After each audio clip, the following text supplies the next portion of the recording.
College की जिंदगी ना जाने कितने हाईज और लोज लेकर आती है। मार्क्स, एग्जाम्स और भविष्य का दबाव, और फिर वो सब ऊपर से डिप्रेशन का भी साथ। इस कहानी में एक कॉलेज स्टूडेंट की जिंदगी की स्ट्रगल्स और उनकी जर्नी को देखते हैं। चलो आओ देखते हैं कैसे वो डिप्रेशन से लड़ते हुए अपने रास्ते को ढूंढते हैं। सुरेश पढ़ने में बहुत होशियार था, एग्जाम भी अच्छे गए थे, लेकिन 1 महीने की बीमारी ने उसको आत्महत्या के लिए मजबूर कर दिया।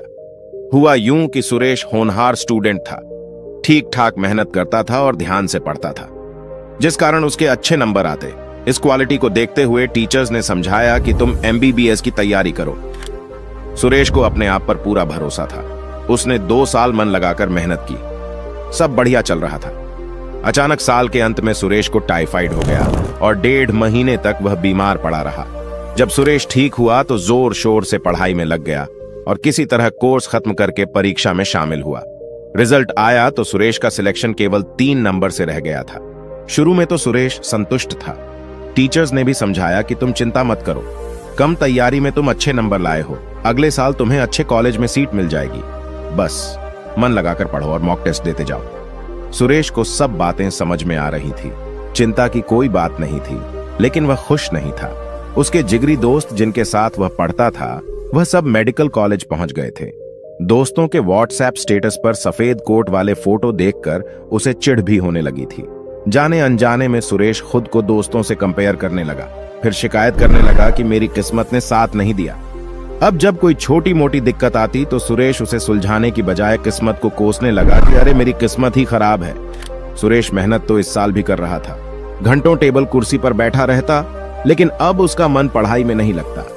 इस बार उसने पूरा कोर्स रिवाइज करके एग्जाम दिया, लेकिन जब 3 महीने बाद रिजल्ट आया तो उसके नंबर पिछले साल से भी कम आए थे। असफलता के कारण सुरेश पूरी तरह फ्रस्ट्रेट हो गया। वह कभी अपनी किस्मत को तो कभी ईश्वर को कोसता रहता।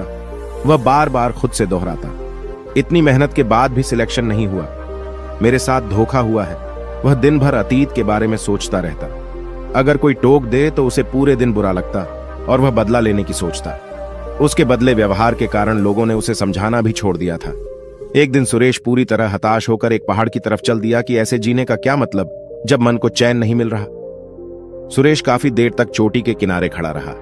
उसे समझ नहीं आ रहा था कि मैं क्या करूं, कैसे छलांग लगाऊं। तभी पीछे से आवाज आई। पीछे से वह आवाज नहीं, आज्ञा थी। सुरेश के पैर अपने आप पीछे हट गए। उसने पीछे मुड़कर देखा तो एक अधेड़ उम्र का योगी या साधु जैसा दिखने वाला आदमी खड़ा है। योगी तो एक नजर में ही सब कुछ समझ गया था। उसने पूछा, क्या हुआ तुम्हारे साथ जो तुम कूदने जा रहे थे? सुरेश ने सारी बात बता दी। आज पहली बार सुरेश ने अपने मन का दुख किसी के साथ बांटा तो उसे काफी हल्का महसूस हुआ। योगी ने सुरेश से कहा, यह बहुत छोटी समस्या है जिसे तुमने बड़ा बना लिया है। अगर तुम चाहो तो मैं इस परेशानी का आसान हल दे सकता हूं। सुरेश ने कहा, मुझे जल्दी बताइए, मुझे क्या करना होगा? मैं हर हाल में बुरी बातों और असफलता को भूलना चाहता हूं। योगी ने कहा, मेरी कुटिया पास में ही है, वहीं बैठकर बात करेंगे। कुटिया के आते ही योगी ने सुरेश को पेड़ के पास बैठाया और अपनी कुटिया के अंदर चले गए। थोड़ी देर बाद योगी बाहर आए। उनके हाथ में एक जलता हुआ दीपक था। उन्होंने सुरेश से बोला, हाथ आगे बढ़ाओ और इस दीपक को पकड़ो। योगी ने सुरेश से पूछा, इस दीपक का वजन कितना होगा? सुरेश ने कहा, कुछ खास वजन नहीं है इस दीपक में। योगी ने कहा, कुछ देर इस दीपक को यूं ही पकड़े रहो, बस अपने नजदीक मत लाना। कुछ देर में ही सुरेश के हाथ दुखने लगे। योगी ने फिर पूछा, अगर तुम इसी तरह दीपक को 1 घंटा पकड़े रहो तब क्या होगा? सुरेश बोला, ऐसा करने से हाथों में दर्द होने लगेगा। योगी ने कहा, और अगर दीपक को पूरा दिन पकड़े रहो तब क्या होगा? सुरेश ने कहा कि हाथ सुन्न पड़ जाएगा, मांसपेशियों में खिंचाव बढ़ जाएगा। योगी ने कहा, क्या इस दीपक के वजन में कोई अंतर आया है? सुरेश ने कहा, नहीं, दीपक का वजन तो पहले ही जितना है।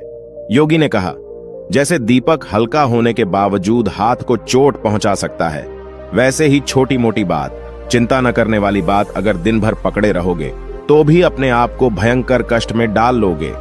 योगी ने कहा, जैसे कष्ट से बचने के लिए आपको बस दीपक नीचे रखना है, वैसे ही तुमको अपनी चिंता और शिकायत को नीचे रखना है। तुम्हारी कहानी चिंता, तुलना, शिकायत से लेकर असफलता और फ्रस्ट्रेशन की है।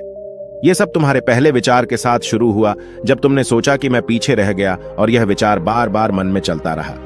और ये विचार बार बार मन में चलता रहा। तब इसने तुलना यानी कंपैरिजन का रूप ले लिया। फिर कंपैरिजन ने शिकायत का रूप लिया।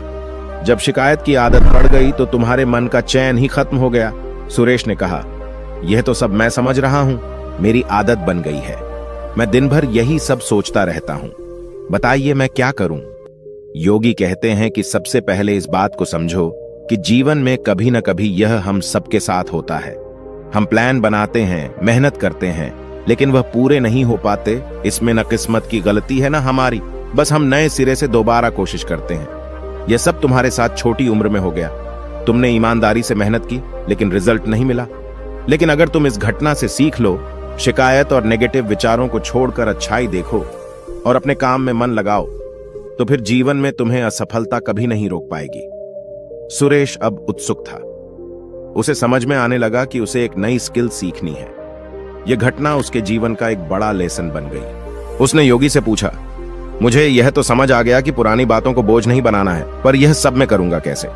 योगी ने कहा, हमारा इंसानी दिमाग इस तरह से प्रोग्राम्ड है कि या तो यह धन्यवाद महसूस कर सकता है या फिर चिंता कर सकता है। इसलिए अपने दिमाग को धन्यवाद देना सिखाओ।